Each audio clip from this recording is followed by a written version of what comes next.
ಕೊಬ್ಬರಿ ಇದರಲ್ಲೂ ಹಾಕ್ಬೋದು, ಇಲ್ಲ ಗೊಜ್ಜು ಮಾಡುವಾಗ ಪೌಡ್ರ್ ಮಾಡಿ ಗೊಜ್ಜಿಗೆ ಮಿಕ್ಸ್ ಮಾಡ್ಕೊಳ್ಬೋದು. ಇದನ್ನು ಮಿಕ್ಸಿಯಲ್ಲಿ ಪೌಡ್ರ್ ಮಾಡ್ಕೊಂಡು ಇಟ್ಕೊಂಡಿರ್ಬೇಕು. ಹೌದು ಸರ್, ಆಯಿಲ್ ಹಾಕಿದ್ದೀನಿ. ಆಯಿತು, ಬಿಸಿ ಮುಟ್ಟಿದೆ. ಇವಾಗ ಅದಕ್ಕೆ ಬದನೆಕಾಯಿ, ವಾಂಗಿಬಾತಿಗೆ ಬದನೆಕಾಯಿ ಮೇನ್. ಸರಿ, ಇಷ್ಟು ಹಾಕೋಬೇಕು. ಹೌದು, ಇದು ಹಾಗೆ ಬಿಸಿಬೇಳೆ ಬಾತ್ ಮಾಡೋದಿದ್ರು ಇದೇ ಪೌಡ್ರು, ವಾಂಗಿಬಾತ್ ಮಾಡೋದಿದ್ರು ಇದೇ ಪೌಡ್ರ್. ಹೌದು. ಈಗ ಗೊಜ್ಜಾಗಿದೆ, ಈ ಥರ ಬೆಂದಿದೆ ನೋಡಿ, ಆಯಿಲಿ ಆಗಿದೆ. ಈ ಥರ ಇದ್ರೆ ಆಯಿಲಿ ಇದ್ರೆ ಕಲಿಸ್ಲಿಕ್ಕೆ ಚೆನ್ನಾಗಿರುತ್ತೆ. ಹೌದು, ಇದನ್ನ ಹಾಕಿ ಕಲಿಸ್ತೀನಿ. ಹೌದು ಹೌದು, ಡೈರೆಕ್ಟ್ ಹಾಕ್ತೀನಿ. ಬೇಕಾಗುತ್ತೆ ಇಷ್ಟು ಗೊಜ್ಜಿಗೆ. ಈ ಥರ ಬರಬೇಕು. ನಮ್ಮ ವಾಂಗಿಬಾತ್ ವೀಕ್ಷಕರು ಕೇಳ್ಕೊಂಡಿದ್ದು ಹೌದು ಸಿಕ್ತು ಇವತ್ತು. ಅದು ನಮ್ಮ ಏನು ಭಾರತೀಯ ಅಡಿಗೆ ಸಂಸ್ಕೃತಿ. ಹೌದು, ಭಾರತೀಯ ಅಡಿಗೆ ಸಂಸ್ಕೃತಿಗೆ ಒಂದು ದೊಡ್ಡ ಸಲಾಮ್. ಹೌದು. ಈ ಬದನೆಕಾಯಿ ಅದ್ರ ರುಚಿನ ಚೇಂಜ್ ಮಾಡುತ್ತೆ ಸ್ವಲ್ಪ. ಹೌದು, ವಾಂಗಿಬಾತ್ ರುಚಿನೇ ಸ್ವಲ್ಪ ಚೆನ್ನಾಗಿ. ಹೌದು ಹೌದು.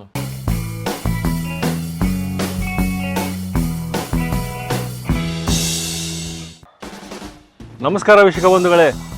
ಹನುಮಂತ ನಗರದ SGK ಕೇಟರಿಂಗ್ ಗೋಪಾಲ್ ಕೃಷ್ಣ ಅವರು ಅಬ್ಬಾಬಾಬಾಬಾ ಎಷ್ಟು ಅದ್ಭುತವಾಗಿ ರೆಸಿಪಿಗಳು ತೋರಿಸ್ತಾರೆ. ಅವ್ರದ್ದು ಶೈಲಿನೇ ಬೇರೆ ಬೇರೆ ಥರ ಇರ್ತದೆ. ಅವರ ಶೈಲಿಯಲ್ಲಿ ಅವರು ಒಂದು ವಿಭಿನ್ನ ರೀತಿಯಲ್ಲಿ ತೋರಿಸ್ತಾರೆ ನಮಗೆಲ್ಲ ರೆಸಿಪಿಗಳು. ಸೊ ಪ್ರತಿಯೊಂದು ಕ್ಯಾಟ್ರಿಂಗು ಹೋಟೆಲ್ದು ರೆಸಿಪಿಗಳು ನಮ್ಗೆ ಬೇಕು ನಮ್ಮ ಮನೆ ಅಡುಗೆ ರಸದೂಟ ಆಗೋದಕ್ಕೋಸ್ಕರ. ಹಾಗಾಗಿ ಇವತ್ತು ಬಂದಿದ್ದೀವಿ. ಇವತ್ತು ನೀವೇ ಕೇಳಿದ್ರಿ, ಸಾಕಷ್ಟು ಜನ ಹಾಕಿದ್ರಿ ಗೋಪಾಲ್ ಕೃಷ್ಣ ಅವರು ವಾಂಗಿಬಾತ್ ಅದ್ಭುತವಾಗಿರುತ್ತೆ ಅಂತ.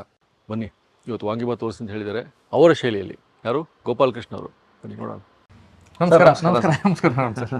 ಮತ್ತೆ ಹೇಗಿದ್ದೀರಿ? ಆರಾಮ. ಅದ್ಭುತವಾಗಿರ್ತಾರೆ ಅಲ್ವಾ? ಶೈನಿಂಗ್, ಅವ್ರ ಅಡಿಗೆ ಅಷ್ಟೇ ಶೈನಿಂಗ್. ನಿಮ್ಮ ಕಸ್ಟಮರ್ಸ್ ಹೌದು, ನಮಗೆ ನಿಮ್ಮ ವಾಂಗಿಬಾತ್ ರುಚಿ ನೋಡಿ ಅದ್ಭುತವಾಗಿರುತ್ತೆ, ಅದ್ರ ರೆಸಿಪಿ ತೋರಿಸಿದ್ರು. ಅದಕ್ಕೆ ನಾನು ಹೇಳ್ಬಿಟ್ಟು ಬಂದಿದ್ದೀನಿ. ವಾಂಗಿಬಾತ್ ನಿಮ್ಮ ಶೈಲಿ ಇದೆ. ಹೌದು, ನಮ್ಮತ್ತು ತುಂಬಾ ಜನ ಫೋನ್ ಮಾಡಿ ಕೇಳ್ತಾ ಇರ್ತಾರೆ ವಾಂಗಿಬಾತ್ ತೋರಿಸಿ ಅಂತ. ಈಗ ವಾಂಗಿಬಾತ್ ಅಂದ್ರೆ ಎಲ್ಲ ಕಡೆನೂ ಮಾಮೂಲಿ ಇರುತ್ತೆ. ಕೆಲವು ದಮ್ ಇರುತ್ತೆ, ಕೆಲವು ಪುಡಿ ಹೊರದು ಮಾಡ್ತೀವಿ, ಕಲಸಿ ಮಾಡ್ತೀವಿ. ಇವತ್ತು ನಮ್ದು ಗೊಜ್ಜು ಟೈಪ್ ಮಾಡಿ ಕಲಸುವಂತ ವಾಂಗಿಬಾತ್. ಗೊಜ್ಜು ಟೈಪ್ ಮಾಡಿ ಕಲ್ಸೋ. ಹೌದು. ಮೊದಲೆಲ್ಲ ವಾಂಗಿಬಾತ್ ಅನ್ನೋದು ಕಲ್ಸಿದ್ದೆ. ಹೌದು, ಅನ್ನ ಬೇರೆ ಮಾಡಿ ಗೊಜ್ಜು ಬೇರೆ ಮಾಡಿ ಪುಡಿ ಹೊರದು ಕಲ್ಸ್ತೀವಿ. ಎಲ್ಲದಕ್ಕೂ ಪುಡಿನೇ ಹುರ್ಕೊಳ್ಬೇಕು. ಮೂಲ ರೆಸಿಪಿ ಅದನ್ನೇ. ಹೌದು ಹೌದು. ನೋಡೋಣ ವೀಕ್ಷಕರೇ. ಹೌದು, ಎಲ್ಲ ರೆಡಿ ಇದೆ ಸರ್. ಒಂದೊಂದೇ ಹಾಕ್ತಾ ಹೇಳ್ತೀನಿ ಸರ್. ನಿಮ್ಮ ವಾಂಗಿಬಾತ್ ಸರ್, ವಾಂಗಿಬಾತ್ ಇವತ್ತು ಈಗ ಇದಕ್ಕೆ ಹಾಕುವಂತ ಇಂಗ್ರೀಡಿಯೆಂಟ್ಸ್: ಎಲ್ಚಿ ಹಿಂಗು, ಮೆಂತ್ಯ, ಧನಿಯಾ, ಬ್ಯಾಡಗಿ ಮೆಣಸು, ಏಲಕ್ಕಿ, ಚಕ್ಕೆ, ಲವಂಗ, ಉದ್ದಿನಬೇಳೆ, ಕಡಲೆಬೇಳೆ, ಗಸಗಸೆ, ಒಣ ಕೊಬ್ಬರಿ, ಆಮೇಲೆ ಬಟಾಣಿ, ಗೋಡಂಬಿ, ಹುಣಸೆಹಣ್ಣು, ಉಪ್ಪು, ಬೆಲ್ಲ, ಬ್ಯಾಡಗಿ ಮೆಣಸು, ಕರಿಬೇವು, ಅರಿಶಿನ, ಆಮೇಲೆ ಆಯಿಲ್ ಬರುತ್ತೆ ಎಕ್ಸ್ಟ್ರಾ ಹಾಕೊಳ್ತೀವಿ. ಆಯ್ತಾ? ಈಗ ಒಂದೊಂದಾಗಿ ಕ್ರಮವಾಗಿ ಹೇಳ್ತೀನಿ. ಪುಡಿ ಹುರ್ಕೊಳ್ಳೋದು, ಇದರಲ್ಲೂ ಹಾಗೆ ಪುಡಿ ಹುರ್ಕೊಳ್ಳೋದೇ ಮೇನು ವಾಂಗಿಬಾತ್. ಮೊದಲನೇದಾಗಿ ಆಯಿಲ್ ಹಾಕಿದ್ದೀನಿ ನೋಡಿ ವೀಕ್ಷಕರೇ. ಇದರಲ್ಲಿ 3 ಟೀ ಸ್ಪೂನ್ ಎಣ್ಣೆ ಇದೆ. ಆಯಿಲ್ ಹಾಕಿದ್ದೀನಿ 3 ಟೀ ಸ್ಪೂನ್ ಆಗೋಷ್ಟು. ಎಣ್ಣೆ ಇಲ್ದೇನೆ ಹುರಿಬಹುದು, ಡ್ರೈ ಆಗಿ ಹುರಿಕೊಳ್ಬಹುದು. ಆದ್ರೆ ಎಣ್ಣೆ ಹಾಕಿದ್ರೆ ಎಲ್ಲ ಚೆನ್ನಾಗಿ ಎಲ್ಲಾ ಐಟಮ್ಗಳು ಚೆನ್ನಾಗಿ ಫ್ರೈಡ್ ಆಗುತ್ತೆ, ಮತ್ತೆ ಒಳ್ಳೆ ಕಲರ್ ಕೊಡುತ್ತೆ. ಆಯ್ತಾ? ಹಿಂಗ್ ಹಾಕ್ತಿದ್ದೀನಿ, ಎಲ್ಚಿ ಹಿಂಗು ಒಂದು 2 ಪೀಸ್ ಚಿಕ್ಕದು. ಆಯ್ತಾ? ಅದಾದ್ಮೇಲೆ ಒಂದು ಅರ್ಧ ಟೀ ಸ್ಪೂನ್ ಆಗುವಷ್ಟು ಮೆಂತ್ಯ ಒಳ್ಳೆ ಘಮ ಕೊಡುತ್ತೆ, ರುಚಿನೂ ಇರುತ್ತೆ. ಆಮೇಲೆ 2 ತುಂಡು ಚಕ್ಕೆ, 2 ಪೀಸ್ ಹಾಕಿದ್ದೀನಿ ಕರೆಕ್ಟಾಗಿ. ಒಂದು 5 ಆಗುವಷ್ಟು ಏಲಕ್ಕಿ 5 ಪೀಸು, ಲವಂಗ ಒಂದು 5 ಪೀಸು, ಉದ್ದಿನಬೇಳೆ ಒಂದು 2 ಟೀ ಸ್ಪೂನು, ಕಡಲೆಬೇಳೆ ಒಂದು 2 ಟೀ ಸ್ಪೂನ್ ಆಗುವಷ್ಟು. ಇದನ್ನೀಗ ಸಣ್ಣ ಉರಿಯಲ್ಲಿ ಹುರ್ಕೊಳ್ಬೇಕು ಚೆನ್ನಾಗಿ. ತುಂಬ ಗಡಿಬಿಡಿಯಾಗಿ ಹುರ್ಕೊಳ್ಳಬಾರ್ದು, ಕಪ್ಪಾಗುತ್ತೆ, ಕಲರ್ ಬೇಡ ಆಗಿಬಿಡುತ್ತೆ. ಇದು ಒಳ್ಳೆ ಕರೆಕ್ಟಾಗಿ ಬಿಸ್ಕೆಟ್ ಕಲರ್ ಬರಬೇಕು. ಸರ್ ಇದ್ರೆ ಚೆನ್ನಾಗಿರುತ್ತೆ. ಆಯಿಲ್ ಹಾಕೋದ್ರಿಂದ ಎಲ್ಲ ಐಟಮ್ಗಳು ಕ್ಲೀನಾಗಿ ಫ್ರೈಡ್ ಆಗುತ್ತೆ. ಈಗ ಫ್ರೈ ಆಗಿದೆ ನೋಡಿ, ಈ ಥರ ಚಾಕ್ಲೇಟ್ ಕಲರ್ ಥರ ಬರಬೇಕು, ಬಿಸ್ಕೆಟ್ ಕಲರ್ ಥರ ಬರಬೇಕು. ಈ ಹಂತದಲ್ಲಿ ಇದು ಹಾಕ್ತೀನಿ, ಬ್ಯಾಡಗಿ ಮೆಣಸು ಹಾಕ್ತೀನಿ. ಬ್ಯಾಡಗಿ ಒಂದು 10 ರಿಂದ 12 ಪೀಸ್ ಹಾಕ್ಬೋದು. ಆಮೇಲೆ ಧನಿಯಾ ಒಂದು 3 ಟೀ ಸ್ಪೂನು,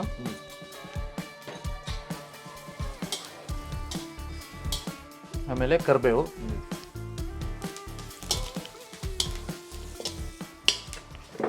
ಬ್ಯಾಡಗಿ ಮೆಣಸು ಫ್ರೈ ಆಗಿದೆ. ಈಗ ಕೊಬ್ಬರಿ ಹಾಕ್ತೀನಿ. ಒಂದು ಗಿಟ್ಕು 1.5 ಗಿಟ್ಕು ಆಗುವಷ್ಟು ಕೊಬ್ಬರಿ ಇದೆ. ಕೊಬ್ಬರಿ ಇದರಲ್ಲೂ ಹಾಕ್ಬೋದು, ಇಲ್ಲ ಗೊಜ್ಜು ಮಾಡುವಾಗ ಪೌಡ್ರ್ ಮಾಡಿ ಗೊಜ್ಜಿಗೆ ಮಿಕ್ಸ್ ಮಾಡ್ಕೊಳ್ಬೋದು. ಈಗ ಮನೆಗೆ ಮಾಡೋದಿದ್ರೆ ಹೀಗೆ ಹಾಕ್ಕೊಳ್ಬೋದು, ಯಾಕಂದ್ರೆ ಸಪ್ರೇಟ್ ಬೇಡ ಅಂತ. ಈಗ ನಾವು ಮನೆ ಅಳತೆಗೆ ಒಂದು ಹೌದು ಒಂದು ಅರ್ಧ ಸೇರು ಅಕ್ಕಿ ಆಗೋಷ್ಟು ಇದು, ಅಂದರೆ ಒಂದು ಅರ್ಧ ಸೇರು ಅನ್ನ. ಇವಾಗ ಸ್ವಲ್ಪ ಗಸಗಸೆ, ಒಂದೂವರೆ ಟೀ ಸ್ಪೂನ್ ಆಗುವಷ್ಟು ಗಸಗಸೆ. ಗಸಗಸೆ ರುಚಿ ಕೊಡುತ್ತೆ, ಮಂದಾಗಿರುತ್ತೆ ಸ್ವಲ್ಪ. ಆಗಿದೆ. ಲಾಸ್ಟಲ್ಲಿ ಸ್ವಲ್ಪ ಅರಿಶಿನ ಹಾಕೊಳ್ಬೇಕು. ಅರಿಶಿನ ಯಾವಾಗೂ ಲಾಸ್ಟಲ್ಲಿ ಹಾಕೋಬೇಕು, ಇಲ್ಲಾಂದರೆ ಸುಟ್ಟೋಗ್ಬಿಡುತ್ತೆ ಅರಿಶಿನ. ಈಗ ಒಲೆ ಆಫ್ ಮಾಡ್ತಿದ್ದೀನಿ. ಇದನ್ನು ಮಿಕ್ಸಿಯಲ್ಲಿ ಪೌಡ್ರ್ ಮಾಡ್ಕೊಂಡು ಇಟ್ಕೊಂಡಿರ್ಬೇಕು. ಹೌದು ಸರ್, ಇದು ಆಯ್ತು ಸರ್, ಇಷ್ಟಾಗಿದೆ. ಪೌಡ್ರ್ ಮಾಡಿ ಇಟ್ಕೊಳ್ಬೇಕು. ಈ ಬಾಂಡ್ಲಿಯಲ್ಲಿ ಕೊಳ್ತೀರಾ? ಎಲ್ಲಿ ಸಿಗುತ್ತೆ ಅಂತ? ಇದು ನಮ್ಮಲ್ಲಿ ಚಾಮರಾಜಪೇಟೆಯಲ್ಲಿ ಮಿಸ್ತ್ರಿ ಮಾಲ್ ಅಂತಿದೆ. ಅವರು ನಾವು ಯಾವ ಅಳತೆ ಹೇಳ್ತೀವಿ ಅದು ತರಿಸಿ ಕೊಡ್ತಾರೆ. ಯಾವ ಮಾಲ್? ಮಿಸ್ತ್ರಿ ಮಾಲ್ ಅಂತ. ಮಿಸ್ರಿ ಮಹಲ್ ಮಿಸ್ರಿ ಚಾಮರಾಜಪೇಟೆಯಲ್ಲಿ ಚಾಮರಾಜಪೇಟೆಯಲ್ಲಿ ಮಿಸ್ರಿ ಬಿಟ್ಟರೆ ಮಾರ್ಕೆಟ್ ಒಳಗಡೆ ಸಿಗುತ್ತೆ. ಆದರೆ ನಮ್ಗೆ ಇವ್ರಂದ್ರೆ ನಾವು ಯಾವ ಹದದಲ್ಲಿ ಹೇಳ್ತೀವಿ, ಯಾವ ರೀತಿಯಲ್ಲಿ ಹೇಳ್ತೀವಿ ಅದನ್ನು ತರಿಸಿ ಕೊಡ್ತಾರೆ, ರೆಡಿ ಮಾಡಿ ಕೊಡ್ತಾರೆ. ರೆಡಿ ಪೀಸ್ ಸಿಗುತ್ತೆ. ಪೌಡ್ರು ರೆಡಿ ಆಗ್ತಾ ಇದೆ. ಈಗ ಗೊಜ್ಜು ಮಾಡ್ಕೊಳ್ಳೋದು. ಇದಕ್ಕೀಗ ವಾಂಗಿಬಾತಿಗೆ ಗೊಜ್ಜೆ ಮೇನ್. ಹೌದು, ಗೊಜ್ಜು ಅಂದರೆ ಸ್ವಲ್ಪ ಎಣ್ಣೆ ಜಾಸ್ತಿ ಇರಬೇಕಾಗತ್ತೆ. ಅದು ಯಾಕಂದರೆ ಗೊಜ್ಜು ಟೈಪ್ ಇರಬೇಕು. 2 ಸೌಟ್ ಆಗೋಷ್ಟು ಎಣ್ಣೆ ಹಾಕಿ ಆಯಿಲ್ ಹಾಕಿದ್ದೀನಿ. ಗೊಜ್ಜು 1 ವಾರ ಇಟ್ಟರು ಹಾಳಾಗಲ್ಲ ಆಯಿಲ್ ಹಾಕಿದಾಗ. ಸರ್ ಆಯಿಲ್ ಹಾಕಿದ್ದೀನಿ, ಆಯಿತು, ಬಿಸಿ ಮುಟ್ಟಿದೆ. ಇವಾಗ ಅದಕ್ಕೆ ಬದನೆಕಾಯಿ, ವಾಂಗಿಬಾತಿಗೆ ಬದನೆಕಾಯಿ ಮೇನ್ 4 ರಿಂದ 5 ಬದನೆಕಾಯಿ ಹಾಕಿದ್ದೀನಿ. ಆಮೇಲೆ ಬಟಾಣಿ ಒಂದು 300-350 ಗ್ರಾಮ್ ಬಟಾಣಿ, ಆಯಿತಾ. ಇದು ಚೆನ್ನಾಗಿ ಫ್ರೈ ಆಗಬೇಕು. ಬಟಾಣಿ ಮತ್ತು ಬದನೆಕಾಯಿ ಫ್ರೈ ಆಗಬೇಕು. ಅದಕ್ಕೆ ದಪ್ಪಮೆಣಸಿನ್ಕಾಯಿ, 1 ದಪ್ಪಮೆಣಸಿನ್ಕಾಯಿ ಇದೆ ದೊಡ್ಡದು, ಹಾಕ್ತಿರ್ತೀನಿ. ಕ್ಯಾಪ್ಸಿಕಮ್, ಹೌದು. ಈ ವಾಂಗಿಬಾತಿಗೆ ಬಟಾಣಿ, ಬದನೆಕಾಯಿ, ಕ್ಯಾಪ್ಸಿಕಮ್ ಮೇನ್ ಆಗಿರುತ್ತೆ. ಆಯಿಲ್ ಹಾಕೋದ್ರಿಂದ ಇಡ್ಬೋದು ನಾವು. 1 ವಾರ 1 ವಾರ 10 ದಿನ ಇಟ್ಕೊಂಡು ಆರಾಮಾಗಿ ತಿನ್ಬೋದು. ಹೌದು, ಎಕ್ಸ್ಪೀರಿಯನ್ಸ್ ಶೆಫ್ ಹತ್ರ ಬಂದರೆ ಹೌದು ಎಲ್ಲ ಟಿಪ್ಸ್ ಸಿಗ್ತಾವೆ ನಮಗೆ. ಹೌದು. ಎಲ್ಲೂ ಇದಕ್ಕೆ ಸ್ಕೂಲ್ ಕಾಲೇಜ್ ಅಂತಿಲ್ಲ. ಹೌದು. ಆಮೇಲೆ ಈಗ ಗೋಡಂಬಿ ಹಾಕ್ತಾ ಇದ್ದೀನಿ. ಇದು ಅವ್ರಿಗೆ ಎಷ್ಟು ಬೇಕು ಇಷ್ಟ. ಹಾಕ್ಬೋದು. ಬಟಾಣಿ ಹಾಕಿದ್ದೀನಿ, ಗೋಡಂಬಿ ಒಂದು 4-5 ಪೀಸ್ ಹಾಕ್ತೀನಿ. ಒಂದು 2 ಪೀಸ್ ಆಗುವಷ್ಟು ಬೆಲ್ಲ.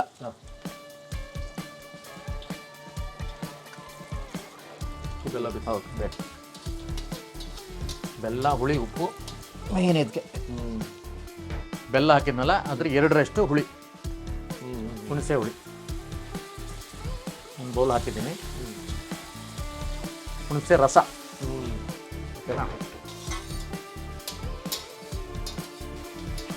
ಚೆನ್ನಾಗಿ ಕುದ್ದಾಗ ಉಪ್ಪು ಹುಳಿ ಖಾರ ಎಲ್ಲ ಹಿಡ್ಕೊಳ್ಳುತ್ತೆ.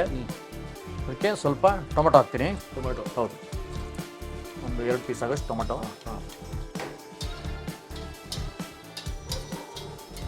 ತುಂಬ ದಿನ ಇಡುವುದಿದ್ರೆ ಟೊಮೆಟೊ ಹಾಕಬಾರ್ದು. ಅಂದರೆ ದಿಢೀರ್ ಮಾಡೋದಿದ್ರೆ ಮಾತ್ರ ಟೊಮೆಟೊ ಯೂಸ್ ಮಾಡಿ, ಅಂದರೆ ತುಂಬ ದಿನ ಬರಲ್ಲ ಅದು. 2-3 ದಿನಕ್ಕೆ ಏನು ತೊಂದರೆ ಇಲ್ಲ. ಅದು ಬಿಟ್ಟು ಇನ್ನು 1 ವಾರ ಇಡ್ತೀನಿ ಅಂದರೆ ಕಷ್ಟ ಆಗುತ್ತೆ. ಕರಿಬೇವು ಹಾಕ್ತಾಯಿದ್ದೀನಿ. ಒಂದು 2 ಟೀ ಸ್ಪೂನ್ ಆಗುವಷ್ಟು ಉಪ್ಪು. ಉಪ್ಪು ಇಲ್ಲಿ ಜಾಸ್ತಿ ಹಾಕಬಾರ್ದು, ಯಾಕಂದ್ರೆ ಬೇಕಂದ್ರೆ ಆಮೇಲೆ ಅನ್ನಕ್ಕೆ ಹಾಕೊಳ್ಬೋದು. ಹೌದೌದು, ಕಲಿಸುವಾಗ ಹಾಕೊಳ್ಬೋದು. ಗೊಜ್ಜಿಗೆ ಜಾಸ್ತಿ ಆಯ್ತು ಅಂದರೆ ತುಂಬ ಕಷ್ಟ ಆಗುತ್ತೆ, ಏನು ಮಾಡೋಕ್ಕೂ ಆಗಲ್ಲ. ಈಗ ಆಗಿದೆ, ಬದನೆಕಾಯಿ ಎಲ್ಲ ಚೆನ್ನಾಗಿ ಬೆಂದಿದೆ. ಪೌಡ್ರ್, ಹೌದು, ಪೌಡ್ರ್ ರೆಡಿ ಆಗಿದೆ ನೋಡಿ. ಈ ಥರ ತರಿ ರವೆ ಇದ್ದಾಗ ಇರಬೇಕು, ಲೋಕಲ್ ರವೆ ಇದ್ದಾಗ. ತುಂಬ ನೈಸ್ ಆಗಬಾರ್ದು, ತುಂಬ ದಪ್ಪನೂ ಇರಬಾರ್ದು. ರವೆ ಸೈಜ್ ಇದೆ, ಇದು ಸರಿಯಾಗಿದೆ. ಇದರಲ್ಲಿ 4 ರಿಂದ 5 ಟೀ ಸ್ಪೂನ್ ಹಾಕ್ತೀನಿ. ಸರಿ, ಇಷ್ಟು ಹಾಕೋಬೇಕು. ಹೌದು, ಇದು ಹಾಗೆ ಬಿಸಿಬೇಳೆ ಬಾತ್ ಮಾಡೋದಿದ್ರು ಇದೇ ಪೌಡ್ರು, ವಾಂಗಿ ಬಾತ್ ಮಾಡೋದಿದ್ರು ಇದೇ ಪೌಡ್ರ್. ಹೌದು, ಇದನ್ನು ಒಂದ್ಸಲಿ ಮಾಡಿ ಇಟ್ಕೊಂಡ್ರೆ ನೀವು ಎಲ್ಲಕ್ಕೂ ಹಾಕೊಳ್ಬೋದು ಮನೆಯಲ್ಲಿ. ಈ ಗೊಜ್ಜು ಹಾಗೆ ಇಟ್ಕೊಂಡು ಕೆಲವರು ನಮ್ಗೆ ಇವಾಗಲೂ ಹೇಳ್ತಾರೆ ನಮ್ಮ ಕಸ್ಟಮರು, ನಾವು ಇಟ್ಕೊಂಡು ಇವಾಗ ಊಟ ಟೈಮಲ್ಲಿ ಎಲ್ಲ ತಟ್ಟೆ ಸೈಡಿಗೆ ಇಟ್ಕೊಂಡು ತಿಂತಾ ಇರ್ತೀವಿ, ಇಲ್ಲ ಬಾಳೆಲೆ ಸೈಡಿಗೆ ಹಾಕೊಂಡು ಊಟ ಮಾಡ್ತಾ ಇರ್ತೀವಿ. ತುಂಬ ಚೆನ್ನಾಗಿರುತ್ತೆ ಅಂತ ನೋಡಿ. ಈಗ ಗೊಜ್ಜಾಗಿದೆ, ಈ ಥರ ಬೆಂದಿದೆ ನೋಡಿ, ಆಯಿಲಿ ಆಗಿದೆ. ಈ ಥರ ಇದ್ರೆ ಆಯಿಲಿ ಇದ್ರೆ ಕಲ್ಸ್ಲಿಕ್ಕೆ ಚೆನ್ನಾಗಿರುತ್ತೆ. ಹೌದು, ತುಂಬ ಗಟ್ಟಿ ಆದರೆ ಅಲ್ಲಿ ಉಂಡುಂಡಿ ಆಗುತ್ತೆ, ಕಲ್ಸೋಕ್ಕಾಗಲ್ಲ. ಸರಿ, ಈ ಪ್ರಮಾಣದಲ್ಲಿ ಇದು ಹಾಕ್ತಾ ಇದ್ದೀನಿ, ಅರಿಶಿನ ನೋಡಿ. ಇಷ್ಟು ಹಾಕ್ಬಿಟ್ಟು. ಹೌದು. ಈಗ ರೆಡಿ. ಬೆಲ್ಲ ಗಿಲ್ಲ ಎಲ್ಲ ಕ್ಲೀನಾಗಿ ಕರಗಿದೆ. ಹೌದು, ಉಪ್ಪು, ಹುಣಸೆ ಹಣ್ಣು. ಅಲ್ಲಿಗೆ ನಮ್ಮ ವಾಂಗಿಬಾತು ಆಲ್ಮೋಸ್ಟ್ 90% ರೆಡಿ. ಇದನ್ನೀಗ ಅನ್ನ ಮಾಡ್ಕೊಂಡು, ತುಂಬ ಬಿಸಿ ಅನ್ನನೂ ಹಾಕೊಳ್ಬಾರ್ದು. ಸ್ವಲ್ಪ ಆರಿದ್ಮೇಲೆ ಅನ್ನ ಮಾಡಿ ಒಂದು 5-10 ನಿಮಿಷ ಬಿಟ್ಟು ಆಮೇಲೆ ಹಾಕೊಳ್ಬೇಕು, ಯಾಕಂದ್ರೆ ಇಲ್ಲಾಂದ್ರೆ ಪುಡಿ ಆಗ್ಬಿಡುತ್ತೆ. ಓಕೆ, ಈ ಥರನೇ ಬರಬೇಕು ಗೊಜ್ಜು. ಈಗ ನಾವು ಕಲ್ಸ್ಲಿಕ್ಕೆ ಈಸಿ ಆಗುತ್ತೆ. ಅನ್ನ ನೋಡಿ, ಅನ್ನನೂ ರೆಡಿ ಇದೆ. ಹೌದು, ಒಂದು ಅರ್ಧ ಸೇರು ಆಗೋಷ್ಟು ಅಕ್ಕಿ ಉದುರಾಗಿರೋ ಅನ್ನ. ತುಂಬ ಉದುರಾಗಿರ್ಬೇಕು, ತಣ್ಣಗೂ ಇರಬೇಕು. ಇದನ್ನ ಹಾಕಿ ಕಲಿಸ್ತೀನಿ ಈಗ. ಹೌದು ಹೌದು, ಡೈರೆಕ್ಟ್ ಹಾಕ್ತೀನಿ. ಬೇಕಾಗುತ್ತೆ ಇಷ್ಟು ಗೊಜ್ಜಿಗೆ.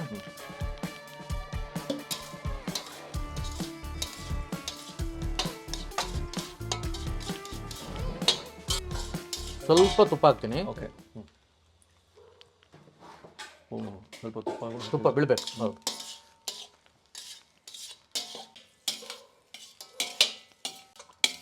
ಮಂಚು ಬರ್ತಾ ಇದೆ. ಈ ಥರ ಬರಬೇಕು. 4ರಿಂದ 5 ಜನ ತಿನ್ಬೋದು ಇದು ಆರಾಮಾಗಿ. ಹೌದು, ಹಿಂಗೆ ಬರ್ಬೇಕಲ್ಲ. ಹೌದು, ಇಷ್ಟೇ ಬರಬೇಕು, ಹೀಗೆ ಬರಬೇಕು. ಇಷ್ಟೇ ಗೊಜ್ಜಿರಬೇಕು. ಇದು ಸ್ವಲ್ಪ ಬಿಸಿ ಇದೆಯಲ್ಲ, ಕಲ್ಸಿದ ಮೇಲೆ ಇನ್ನೂ ಸ್ವಲ್ಪ ಡ್ರೈ ಆಗಿಬಿಡುತ್ತೆ ತಣ್ಣಗಾದ್ಮೇಲೆ. ಹೌದು ಹೌದು, ಸ್ವಲ್ಪ ಉದುರು ಬರುತ್ತೆ. ಹೌದು, ಮತ್ತು ತುಂಬ ಉದುರಾದ್ರೂ ಚೆನ್ನಾಗಿರಲ್ಲ. ಈ ಟೈಪ್ ಬರಬೇಕು. ವಾಂಗಿಭಾತ್ ಅನ್ನೋದು ಈ ಟೈಪ್ ಬರುತ್ತೆ. ಒಂದಿಷ್ಟು 2 ನಿಮಿಷ ಬಿಡಬೇಕಾ ಸರ್? ಹೌದು, 2 ನಿಮಿಷ ಬಿಡಬೇಕು. ಉಪ್ಪು ಹುಳಿ ಖಾರ ಹಿಡ್ಕೊಬಿಡುತ್ತೆ. 2 ನಿಮಿಷ ಬಿಟ್ಟರೆ ತುಂಬ ಚೆನ್ನಾಗಿರುತ್ತೆ. ಈಗ ರೆಡಿ ಆಗಿದೆ, ಪರ್ಫೆಕ್ಟ್ ಆಗಿದೆ, ಕರೆಕ್ಟ್ ಆಗಿದೆ. ಒಂದು 5ರಿಂದ 6 ಜನ ಆರಾಮಾಗಿ ತಿನ್ಬೋದು. ಓಕೆ ಸರ್, ಈಗ ಎಲ್ಲ ರೆಡಿಯಾಗಿದೆ, ಕಲಸಿಟ್ಟಿದ್ದೀವಿ. ಮೇಲ್ಗಡೆ ಒಂದು ಸ್ವಲ್ಪ ಒಗ್ಗರಣೆ. ನಾವು ಒಗ್ಗರಣೆ ಯಾವಾಗಲೂ ಮಾಡಿ ಇಟ್ಟಿರ್ತೀವಿ. ಸ್ವಲ್ಪ ಮೇಲ್ಗಡೆ ಇದು ಸಾಸಿವೆ, ಬ್ಯಾಡಗಿ ಎಲ್ಲ ಹಾಕಿದ್ದೀವಿ. ಕರಿಬೇವು ಇರುತ್ತೆ, ಸ್ವಲ್ಪ ಜೀರಿಗೆ ಇರುತ್ತೆ, ಹಿಂಗು ನೀರು ಇರುತ್ತೆ. ಅದ್ರ ಮೇಲೆ ಸ್ವಲ್ಪ ಇದು ಹಾಕ್ತೀವಿ, ಯಾವುದು ಕೊತ್ತಂಬರಿ ಸೊಪ್ಪು. ಅದೇ ಥರ ಸ್ಮೆಲ್ಲು ಹಾಗೆ ಇರಬೇಕು. ಅದು ಘಮ. ಹೌದು ಹೌದು, ಚಕ್ಕೆ ಏಲಕ್ಕಿ ಲವಂಗದ್ದು. ಹೌದೌದು, ಹಂಗೆ ಇದೆ. ಗೊಜ್ಜು ಹಾಗೆ ಮಾಡಿ ಇಟ್ಟರೆ ಏನೂ ಆಗಲ್ಲ. 1 ವಾರದವರೆಗೆ ಆರಾಮಾಗಿ ಇಟ್ಕೊಂಡು ತಿನ್ಬೋದು. ನಮ್ಮ ವಾಂಗಿಭಾತ್ ವೀಕ್ಷಕರು ಕೇಳ್ಕೊಂಡಿದ್ದು ಹೌದು ಸಿಕ್ತು ಇವತ್ತು. ನೋಡಿ ಸರ್, ವಾಂಗಿಭಾತ್ ನಮ್ಮ ವೀಕ್ಷಕರು ಕೇಳಿದ್ದು ನಮ್ಮ ಸ್ಟೈಲಲ್ಲಿ ನೋಡಿ. ನಿಮ್ಮ ಕಸ್ಟಮರ್ಸ್ ಗ್ಯಾರಂಟಿ ಮಾಡಿ ಹೇಳಿದಾರೆ ಅಂದಮೇಲೆ ಚೆನ್ನಾಗಿ ನೀವು ನೋಡಿ ಅವ್ರಿಗೆ ಹೇಳಬೇಕು. ಗ್ಯಾರಂಟಿ.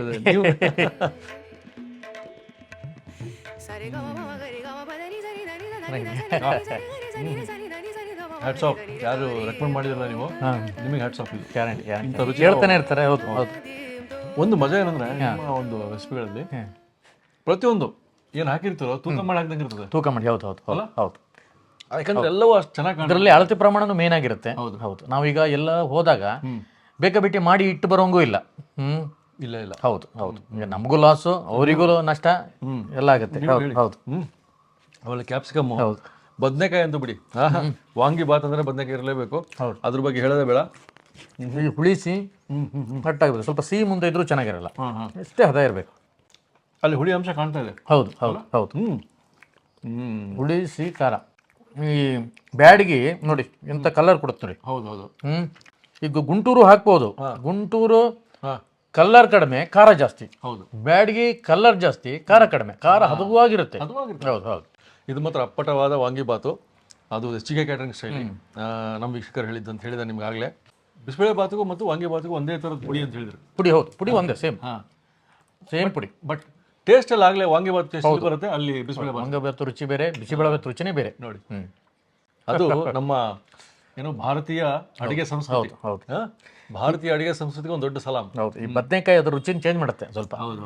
ವಾಂಗಿಭಾತ್ ರುಚಿನೇ ಸ್ವಲ್ಪ ಚೆನ್ನಾಗಿ. ಇದರಲ್ಲೂ ತುಂಬಾ ತರ ತರಕಾರಿ ಬಾತ್ ಮಾಡಬಹುದು. ಇದೇ ಪೌಡ್ರು. ಹೌದಾ? ವಾಂಗಿಭಾತ್ ಪುಡಿ, ತರಕಾರಿ ಬಾತ್, ಸೇಮ್ ತರಕಾರಿ ಹಾಕೋದು. ಬದನೆಕಾಯಿ, ಕ್ಯಾಪ್ಸಿಕಮ್ ಹಾಕ್ಬೋದು. ಬದನೆಕಾಯಿ ಬದಲಿ ತರಕಾರಿ ಅಷ್ಟೇ. ಬದನೆಕಾಯಿ ತಿಂದಿದ್ದವ್ರು ಕೆಲವರು ಬದನೆಕಾಯಿ ಲೈಕ್ ಮಾಡಲ್ಲ. ಹೆಸರು ವಾಂಗಿಭಾತ್ ಅಷ್ಟೇ, ತರಕಾರಿ ಬಾತ್ ಮಾಡ್ಬೋದು. ಸರಿ. ಸೊ ನೀವು ಹೇಳಿದ್ದೆಲ್ಲ ನೆನ್ಪಿಟ್ಕೊಂಡಿರ್ತೀವಿ. ಹೌದು, ಒಂದೊಂದೇ ತೋರಿಸ್ತಾ ಹೋಗ್ತೀವಿ. ಸೊ ವೀಕ್ಷಕರೇ, ಕಾಯ್ತಾ ಇರ್ರಿ, ಸಬ್ಸ್ಕ್ರೈಬ್ ಮಾಡಿ, ಲೈಕ್ ಮಾಡಿ, ಶೇರ್ ಮಾಡಿ ಅಂತ ಹೇಳ್ತಾ ಮತ್ತೆ ಸಿಗೋಣ. ಈ ಎಪಿಸೋಡ್ಗೆ ಇಷ್ಟು ಸಾಕು. ಇದನ್ನು ತಿಂದು ಮುಗಿಸ್ತೀನಿ. ಧನ್ಯವಾದ.